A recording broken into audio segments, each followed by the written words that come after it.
டேய் பட்டு நல்லா இருக்கான்னு பாருங்க. கிளி பச்சை கலருக்கும் அந்த மை கலருக்கும் நல்ல அடி போலி சூப்பரா இருக்கு மர்மோளே. நீ உங்க சலசன் எப்பவுமே சூப்பர் தான். டேய் பிடிச்சிருக்கல? உங்களுக்கு தான் ஆர்டர் பண்ணேன்.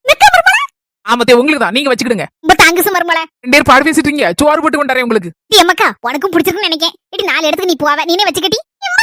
எனக்கு சூப்பர்மா. அம்மக்கா உங்க அண்ணிய பத்தியடி இந்த மாதிரி சேலைகளை எடுத்து தந்து இன்னைக்கு எப்படி ஐஸ் வச்சு நல்ல கைக்குள்ள வச்சிருக்க பத்தியா? இதே மாதிரி நீனும் உன் மாமியாளுக்கு சேலைகளை எடுத்து கொடுத்து அவளை கைக்குள்ள போட்டு வச்சுக்கடி. அட போம்மா நீ வேற.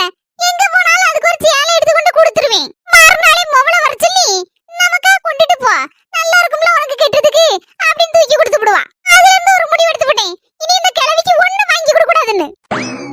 எடி அம்மக்கா எது நினைச்சிடாதடி, அந்த சேலையை எனக்கே தந்துருடி. எடி அம்மக்கா இப்போதடி சொன்னேன் உன் மாமியாருக்கு என்னத்தை எடுத்து கொடுத்தாலும் மோகரட்டு தூக்கி கொடுத்துருதான்னு. அதனால இனிமே எதையுமே எடுத்து வாங்கி கொடுக்க கூடாது அப்படின்னு சொல்லி முடிவு எடுத்திருக்கேன்னு. அதே மாதிரி உங்க அண்ணியும் எனக்கு கட் பண்ணி விட்டுட்டான்னு வச்சுக்கா, நான் எங்கிட்டி போவேன். அதனால நல்லா இருப்படி அந்த பட்டை ஆண்டி தந்துருடி. அம்முக டும்முக அமால் டுமால்.